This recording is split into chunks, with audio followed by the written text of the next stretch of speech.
everybody, Dave here today, Wags Automotive, and I'm here with Lynn. You might remember Lynn. She worked with me on a couple of the Challenger videos. So we're here today, well, we're in Houston, Missouri, and it's about an hour from my house. And a couple weeks ago, I found out about a classic car auction they were having up here, and they had over 100 cars. And I'll kind of pan around here in a minute and show you some of what's left, because there's still quite a few left after yesterday's auction. But anyhow, I came here with a friend of mine from my church, and Lynn wanted to come because she's down here helping me out at my house. And we came here, and my friend, he's like, aren't you going to bring your trailer? And I'm like, no, I don't plan on buying any cars today. I just want to go up there and look. Well, so we came to the auction, and I didn't buy any cars, and my friend John didn't buy any cars. But guess who did buy a car? My friend Lynn. So we're here today to pick it up.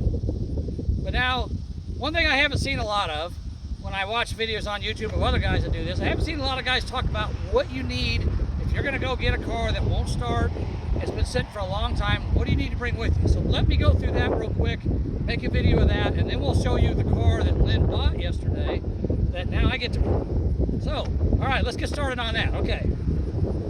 All right, guys. So I'm going to get you in a little closer here so you can see what we're doing. All right, so let's see, where are we at? All right, now, when you're going somewhere to get a car that hasn't ran for a long time, and I can tell you right now, this car has not ran for approximately 18 years. And I'll show you how I determine that. It's probably not exact because it doesn't have license plates on it. I don't think it has a registration in the window. I can look at the glove box and see if there's registration in there, but I don't know. We haven't looked at the car a whole lot. We just bought it and we left yesterday and we came back today to get it. But anyhow, before I get started on that, let me show you, if you're gonna go get a car that hasn't started in a long time and you want to try to start it to drive it up on your trailer, what do you need to bring with you? So the first thing you need to bring with you, it's 3 o'clock in the afternoon here. There's a breeze blowing. It's kind of nice, but it's probably around 90 degrees. It's a little hot. So the first thing you want to bring some water, okay? You want to bring a cooler full of water. Make sure you got enough water to keep hydrated. That's important. You don't want to pass out while you're underneath the car and have it fall on you, all right? So that's obvious, okay? That's the first thing. Stay hydrated. Okay, now as far as tools go, what should you bring? Well, obviously you should bring a trailer. I mean, you're not going to haul it home without that. And you should also bring a spare tire for your trailer. I didn't bring mine today. I forgot it, but we're only an hour from home and I got new tires on the trailer, so I'm not worried about it. But if I were to drive a long distance, I would make sure I had a spare tire for my trailer. I would also make sure I had this big jack, okay? Because if I need to work on the car that I'm working on, if I need to change tires on it or something like that, then I have a nice big hydraulic jack I can lift it up with. But also, if I load the car in the trailer and I have a flat tire on the way home, well, guess what? I got to raise up a trailer that weighs 2,000 pounds and a car that weighs 3,000 pounds. So I need a good heavy jack to lift it up with to change the tire in the trailer. So make sure you bring a good heavy floor jack with you to be able to jack the car up, jack the trailer up when you need to. Okay, so that's that. Tools. As far as tools go, I got 2 tool bags here full of sockets, wrenches, screwdrivers. I got a socket set here, a small one. I got a large socket set here. It's full of tools. This is what I carry this in my truck all the time in case I need it. It's got 1/2 inch, 3/8, 1/4 inch stuff in it. Okay. Another thing I bring with me, I bring an electric impact wrench. Okay, just like that. I bought it from Harbor Freight. It works great for taking off lug nuts. You know, especially if you got a flat tire on your trailer. You can zip them on and off real quick, so it comes in handy. But of course, if the battery on it runs down and you don't have any more juice left, then you should always bring a 1/2 inch drive breakover bar, a couple extensions like this, a long one and a short one, and some sockets, which I have some in there with the impact, but I have some here as well. But you want to bring these in case your impact wrench dies on you and you still need to take something loose. You got this to take it loose. Okay. Next thing you want to bring, fuses. I got both big and little fuses, mini fuses and standard fuses, because I don't know what fuses this car takes. But if I got a blown fuse, if I got a fuel pump that don't work, or lights that don't work, or something that don't work, I can put a fuse in. If I find a blown fuse, I can replace it. That's a good idea to have those. I may or may not need them. Obviously, you need a battery, okay? One way I know that this car has been sitting for at least 18 years is the battery has a date on it of 2005. So that was 18 years ago that battery was put in this car, or at least manufactured, which I'm assuming it was put in the car shortly after that. So I can figure that probably the last time this car ran was around 2005. So it's been 18 years. That battery's garbage. There's no way it's going to hold a charge. We went to Walmart last night, bought a brand new battery. A funnel. You need a funnel for a couple things. You might need it to put fuel in if it's hard to get down into the fuel tank. You might need it to do some work on the engine, and I'll show you what I'm going to do with that today. I'm going to use this funnel on the engine. I'll show you what I'm going to do, okay? So we'll use that. Electrical tape. Now I can tell you, I've looked under the hood of this car because when we were here yesterday at the auction, we looked at it. And when I looked under the hood of this car, there was wires that have been chewed on by rodents. So I'm probably going to need some electrical tape to tape those wires off to make sure they don't short out against each other. I don't think they're chewed completely in two, but they're damaged, so I want to put tape on them to keep them from shorting out against each other, okay? So I got that. All right, I got this container that's empty, and this 5-gallon bucket that's empty. What are those for? Well, if I need to, if I can take a fuel line loose. Let's say I put a battery in this car, and I turn the key on, and the fuel gauge goes all the way to full. Well, either the fuel gauge is bad, or the tank is full of fuel. If the tank is completely full of bad gas, I'm never going to get the car to start. So I want to get some out of there. So I brought this, and I also brought, let me grab this real quick.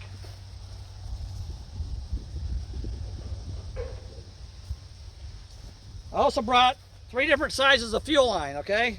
I bought 1/4 inch, 3/8, and 5/16 fuel line. I can take a fuel line loose, slide this over there, shove it in one of them containers, turn on the pump, and let it drain some of the gas out of the tank into them containers so I can take the bad gas out and put good gas in and hopefully get the car to start. So I brought that for that. I also brought rubber vacuum hose because sometimes you got vacuum lines that have been chewed on or broken. You know, these newer cars like this one you're going to look at today, it's got plastic vacuum lines on it. If they're broken or damaged, you can always patch them back together with this. I got 2 different sizes of vacuum hose, okay, so I can use that for that. I got wire. Like I said, the mice chewed on, or something chewed on some wires under the hood. If I have to splice a wire together, then I can do that. I can splice it together. I got red and black. You know, obviously those are the major colors. But I can fix a wire if I need to fix it. And then I have, where's it at? Let's see. Well, oh, here it is. This here is a wire splicing kit. So it has pliers, it has crimpers, it has solderless connectors in there. And I carry this in my truck all the time as well because if I have a wire break on the road, I can fix it. Solderless connectors, wire crimpers, and wiring pliers to strip wire with as well. So this kit, I keep it in my truck under the seat all the time. And then I got the wire, you know, if I need to fix a broken wire, okay? Another thing we bought, we didn't have to buy them, but we knew it needed them. We got new wiper blades for the car because the wiper blades that are on it are trash, so we don't want to scratch the windshield. So if we need to run the wipers, we can put new wiper blades on it to protect the windshield, okay? This is kind of, you don't have to bring it, but it's a good idea. Obviously, you need to bring lots of gasoline, okay? I got 1, 2, 3, 4 containers. I got about 10 gallons of gas. This is fresh gas, fresh from the gas station. So even if there's a little bit of rotten gas in the gas tank, I could pour this in on top of it, and if I can get the fuel pump to work, then I could probably get the car to start. But I don't know yet. We haven't tried it, so we got to find that out today. Antifreeze. I got a little bit of antifreeze. I don't think I'm going to need any because I looked in the tank yesterday, and it had green antifreeze in it, the overflow tank. So I think we're okay. But it's still a good idea to bring, if you don't bring antifreeze, at least bring water, because if you need to put something in there, if your radiator's low, you have a way to fill it up. Okay, bring antifreeze or water. All right, and I got my come along. If the car won't start, I can drag it up on the trailer with the come along. You know, that's a must-have as well. And of course, I got ramps too in the back of my truck. I got jumper cables. Now, if I got a new battery, but if I'm cranking on it for a while and the battery starts getting weak, and I can always pull my truck around, pull it up to the vehicle, hook up my jumper cables, and let the truck run to charge the battery back up so I can work on the car some more. It's a good idea to have a really good battery, but I've seen a lot of guys where they didn't even have a pair of jumper cables with them, and they had to go in town and buy a battery or go buy a set of jumper cables because they didn't have them. You should carry these in your car anyhow. I carry these in my truck all the time. So, but if you're going to do a vehicle, a first start, bring a pair of jumper cables. That way you can jump start the battery if you need to, okay? All right, jack stands. I got a pair of jack stands here. If I got to raise the car up and get underneath of it because there's something dragging, or I got to change a tire, or I got to work on the brakes or whatever, you want to be safe. You don't want a car falling on you. So you jack it up, you put jack stands underneath of it, and you protect yourself from harm by using these, okay? So that's for that. Now, fluids. I've got 1 can of brake clean and 1 can of carburetor cleaner. I can use these to clean parts with. I can use them to try to start the vehicle, help it try to start, spray it in the intake system and try to get it to start. And I'll tell you a little trick. If you get a vehicle to crank, it needs 3 things. It needs air, it needs fuel, and it needs spark. Well, if it's cranking, unless it's a blown up engine, you know it's getting air. So the other 2 things it needs is fuel and spark. Well, if you don't know if it has fuel and you don't know if it has spark, guess what? You spray some of this down the intake, now it's got fuel. So the only thing it's lacking is spark. So if it starts, you know it's got a fuel problem. If it doesn't start, you know it's got a spark problem. So that's how you solve that. And I can also, the third thing I can use these for, which we're gonna need today because I've seen them flying around the car, we're gonna need it to kill wasps. We've got wasps building nests inside the car. We're gonna have to spray them and kill them. I don't wanna get stung. Lynn doesn't wanna get stung. We've been stung before, it hurts like heck. So you can use this to kill wasps with too, it comes in handy. Okay. Brake fluid. I don't know if I'm gonna need any brake fluid, but if I need some, if I check the master cylinder and it's low, I can add some to it. I could have brought transmission fluid, but this car happens to have a manual transmission in it. We already know that. We looked at it yesterday, so I didn't bring any, but I could have brought some anyhow to use in the power steering if the power steering is low. But if I remember right, I checked the power steering yesterday and it was fine. But if you have a car that's an automatic or it has power steering, bring at least 1 or 2 quarts of transmission fluid with you. That way if you got to add fluid to the transmission or add fluid to the power steering, you can do that, okay? All right. Berryman B12. You buy this stuff at Walmart. It's the same thing as Seafoam. It's about a third the price. This was like $5.99 a can, I think. And Berryman, Seafoam is like $12 a can now. So this is basically half the price of Seafoam. It's basically the same thing. It works great. A lot of guys on YouTube recommend this stuff. If I can get this car running today, I'm going to pour both of these in the gas tank because I want to try to get this stuff going through the system, cleaning out any sludge, any varnish that's built up in there over the years. So I'm going to put both of these in the gas tank to help clean out the system. So bring that with you. You can pour it down the engine too if you want to while you're trying to start it.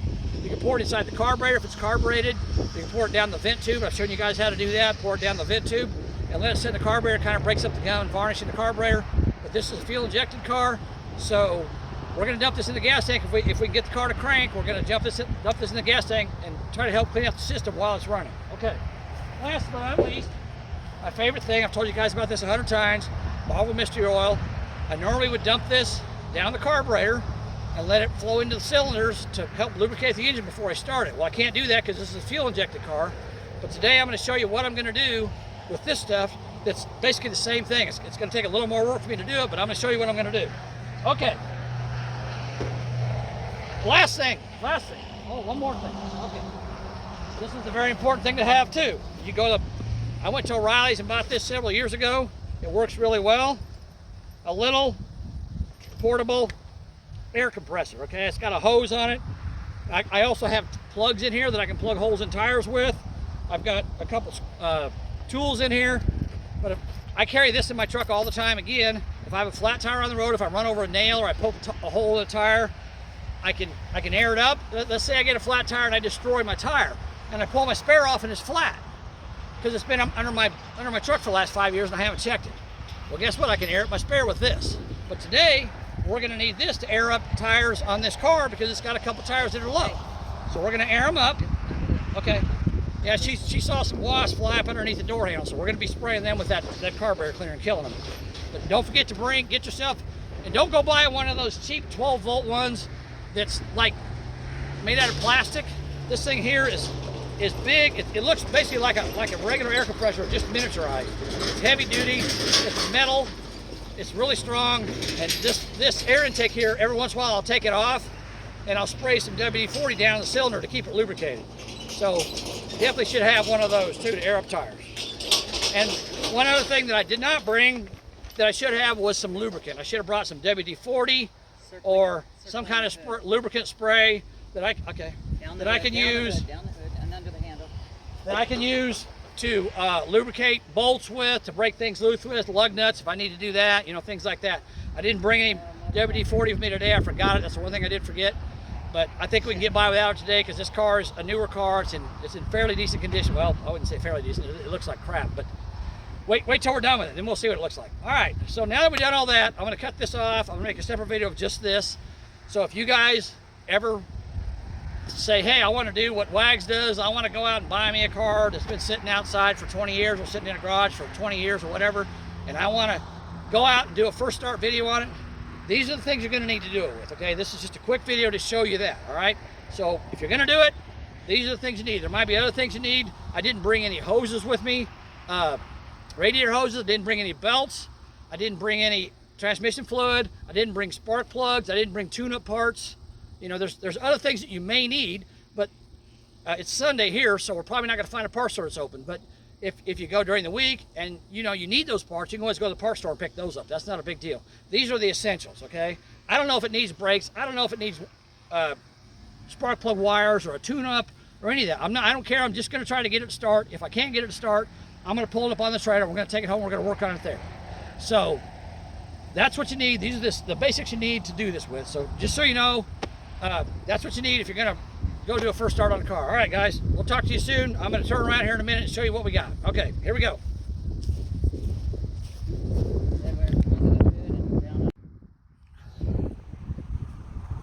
All right, guys, so now that I've done that video showing you what you need to do to what materials you need to have if you're going to do a first start on a car, now you all know. So now let's turn around and see what Lynn bought yesterday at the auction. You guys want to know? So this is something I haven't done before. I think some of you guys are going to like it. I'll just say this right now before I show you. This is for you Ford guys. I don't work on Fords a lot, but this is something you Ford guys are probably going to like. It's an unusual car. On the way back from the auction yesterday, I had Lynn do some research because I thought of some things about the car, and we found out it's a pretty rare car. So let's explain that. All right, let's pan around here first. All right. There's Lynn. Hi, Lynn. Are you ready to work on your car? She's ready. And by the way, guys, just so you know, she picked it. I had nothing to do with it. If it's a bad car, it's on her, not on me. That's not a bad car. Not a bad car.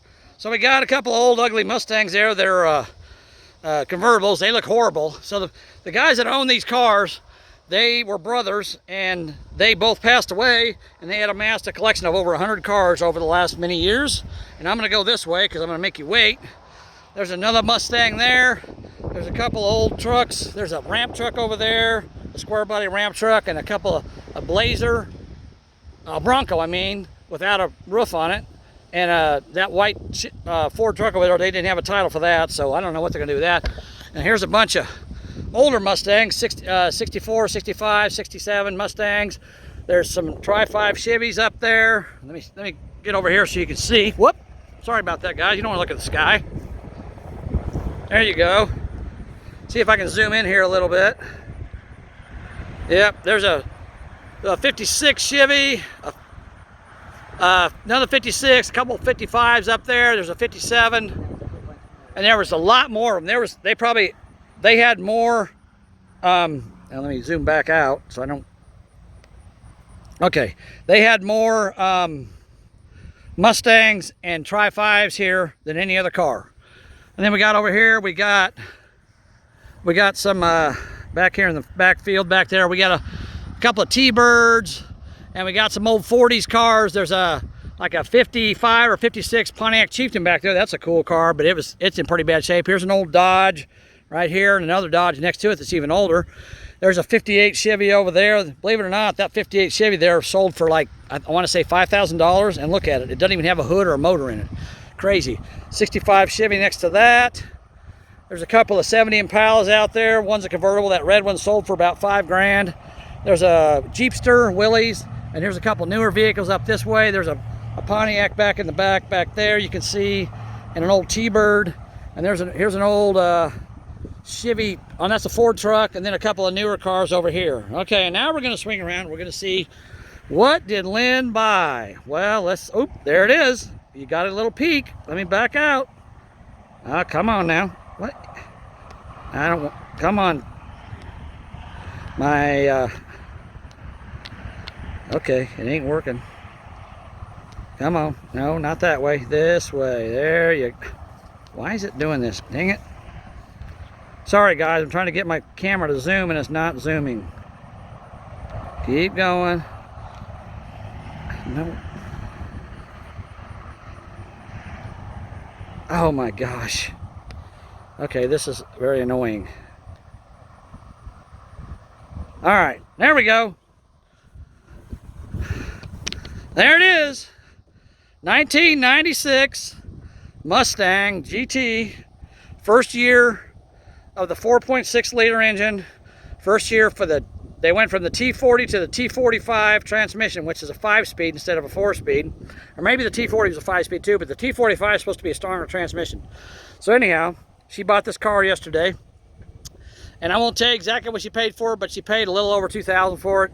So she got a really good deal on it. We don't know if it runs or not, but we're gonna find out today. But you can see it's pretty ugly. It's covered in all kinds of goo. I think it sat underneath the tree for a while, because if Miss Lynn wants to open up the driver's door, if she's brave enough, there was wasps under there yesterday, but I think they're gone today. Yep, because we knocked the nest down. So if you want to look, we'll take a quick look at the inside of the car. Let me back my camera down here. There we go. So as you can see, inside the car there, it actually looks really nice and clean. The sun's pretty bright. I'm not sure how well you guys can see this, but hopefully you can see it okay. Yeah, that's good. Let me get my camera off the pod. That'd probably be easier. All right, here we go. There's the, oh, there's a wasp flying out. There's the interior. Seats look real nice.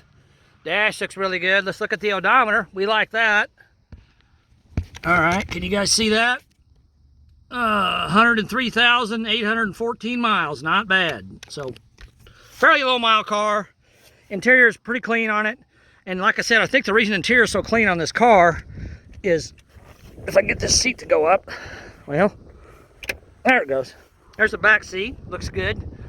I think the reason the interior is so good on this car is because the windows, as you can see, they're almost black with dirt and crud, and it's got this mossy crap growing all over it. I think it sat under a tree for a while, and all the stuff got on the windows, and between the shade from the tree and the windows being so dirty, it kind of protected the interior of the car. So it's got the correct Mustang wheels on it. You got, see all the wasps up there flying, guys? See that? There's wasps everywhere. We gotta try to eradicate them. We don't want to get stung, so we got to work on that. Let's figure that out. Here's the back side of the car. And over here, we got a little bit of clear coat peeling, which is a typical 90s car situation. Now I will say yesterday I opened up this to smell the gas, and it did not smell very good at all. And there's a great big wasp nest I pulled out of there, right there. See that? I pulled that out of the gas tank door. So another thing you want to remember, if you're working on these cars and they've been sitting outside for a long time and it's hot in the summertime, there's probably going to be wasp nests in them. And if you aren't careful, yesterday when we were at the auction, a guy stuck his hand underneath the door handle to open the door, and he got stung by a wasp because they were under there building a nest. I saw it happen. So you got to be careful. There's a wasp right there on the hood. See, he ain't very happy. He's watching us. So we got to deal with them. But we'll deal with them. We'll eradicate them. Now, this car, let me see if I can get this passenger door open. I don't know if there's any wasps under there or not. Yep, she's got gloves on. She's going to try to open it. Now, like I said yesterday, it is manual transmission, 5-speed. That's cool. So we know we're good there. But when we were driving home yesterday, I told Lynn, I said, you know what, Lynn? She likes orange, apparently. I said, look up the name of that color of that car. I want to know what that is. What is that color called? And what is it called, Lynn? Bright tangerine. Bright tangerine, okay? And then I told her, now I want you to get on Google and say, hey Google, How many bright tangerine GT Mustangs were there built in 96? Well, guess what, guys? This car here, bright tangerine, was a one-year only color, 1996. A limited run. And a limited run. As a matter of fact, out of all the colors of the Mustangs that built in 1996, there was over 130,000 of them built. This was the lowest production color of all of them, with only 829 units built in this color. That makes this a rare car. We get it painted, get it running, get it driving, it's going to be worth some money. It's a nice car, and it's low miles, just barely over 100,000.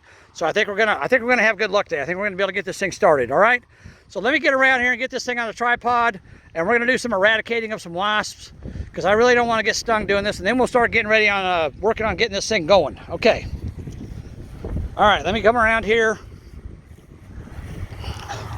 and I'm gonna put my camera back on the mount, so I don't have to hang on to it. All right. I'm gonna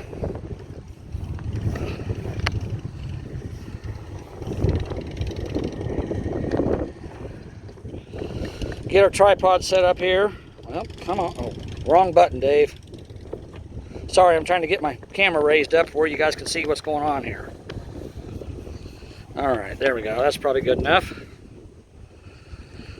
Okay. Oh, that. Okay. All right, now I need to get my can of brake clean, and I'm gonna go around here and try to catch a few wasps that are buzzing around here, because I really don't want to get stung. Okay, so we're gonna set this right there to start with, and before we do that, I'm gonna go to the back tire back here, because it's the lowest, and I'm gonna put my air compressor on that and get it airing up, and while it's airing up, we'll be killing wasps.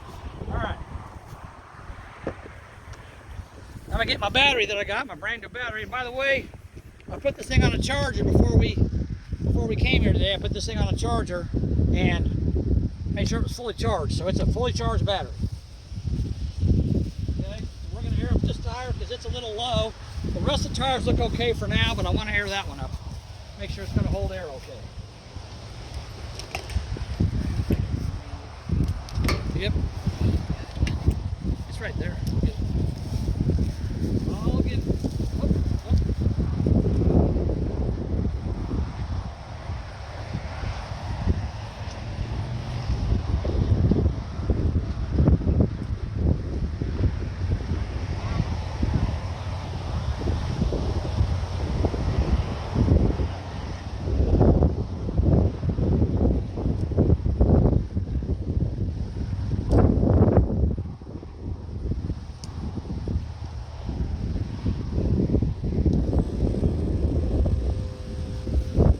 Got that tire going on the air.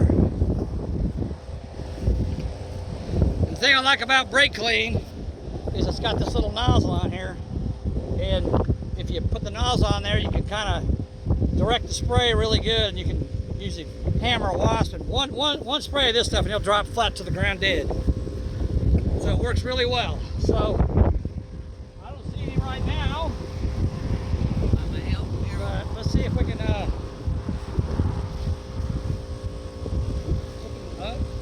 wait a minute. Yeah, be careful. Right by the door handle. There's one right there. Whoop, whoop, whoop. Come on, buddy. Nailed it. Another one.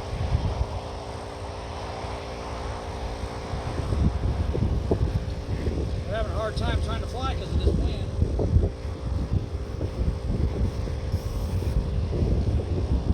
Got that one? That's two. What?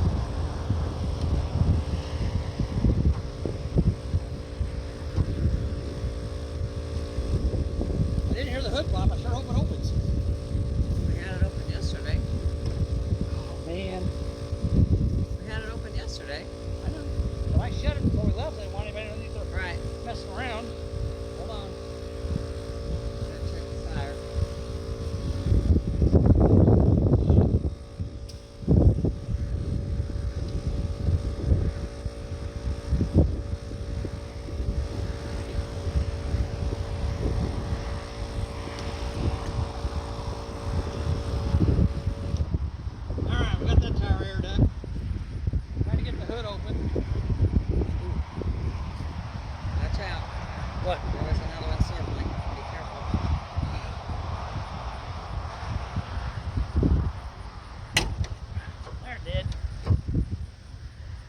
another wasp. Look out. Yep. They're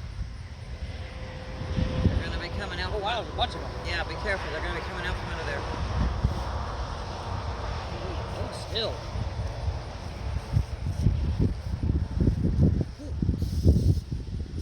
I'm staying back. That's 3.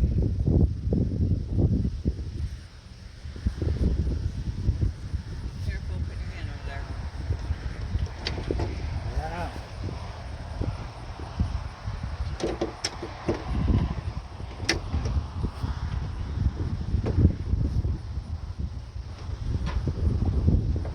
Oh, there's, oh yeah, there's some. Don't come this way.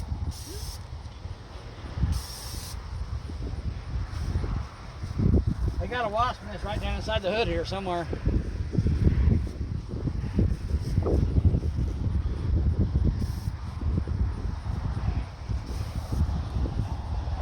There's 2 or 3 more. Ooh, another one under the hood there. So I'm flying around. Okay. Look out, look out. Watch out, watch out. One almost got me.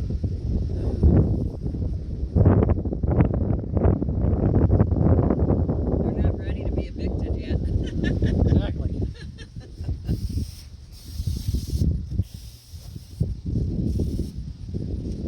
Got that one. They can move over to one of these other cars. Yeah. They're definitely going to have to take up residency somewhere else because we're taking our apartment complex away from them. There's one right there. Yep.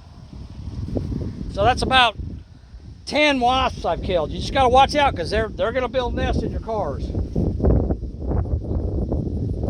There's a nest down in there somewhere. I can't see it, but it's down there somewhere. Spray carpet cleaner down there and try to kill them. Down there. I think I've got most of them. Look up under that wheel well right there. Right here. Yeah, 'cause I had seen them flying underneath there. I don't know if you see anything. Do you see anything down I there? see a mud dauber nest, but not a paper wasp nest. Okay. Alright. Okay. Oh, there's another one. Coming in for a landing. Where's he going? Going away, okay. Alright, we're going to leave the car doors open. For now, we're going to leave the car doors open, okay? Now, I'm not sure if I got them all from underneath the hood or not. I hope I did. Hold on a second. Help loading it. Hold on.